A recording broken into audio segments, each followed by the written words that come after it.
Hi everyone, so today I'm going to be showing you how to do this really cute flower bun.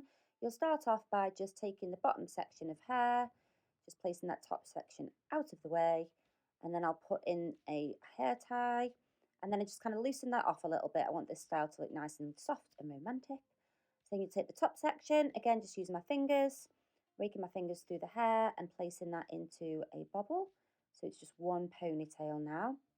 And then just again, releasing that hair down a little bit, making it look a little bit loose, but it is still secure.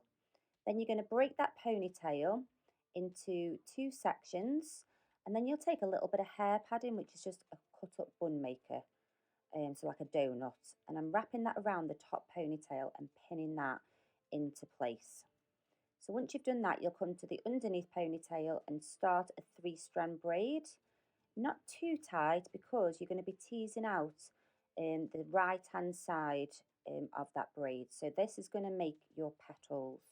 So you'll go all the way down and just using your fingers, just kind of tease out that right hand section and place that into an elastic once you get to the bottom.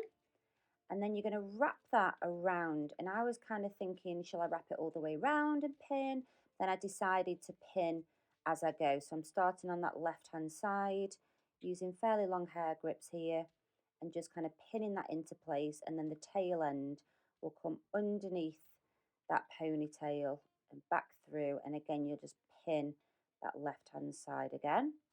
And then once you've done that, you'll come to the ponytail that's by the hair padding, and again you're going to start a 3-strand braid, teasing out on that right hand side again to make your petals. Once you've gone all the way to the bottom, I'm going to start wrapping this round, covering up that hair padding. So again, I was just kind of pinning as I went to see where I wanted it placed, just making sure that you can't see any of that hair padding once you've finished pinning the style. And then you'll see Danina's just doing a nice spin here. Look how cute that looks. Let me know your thoughts in the comments.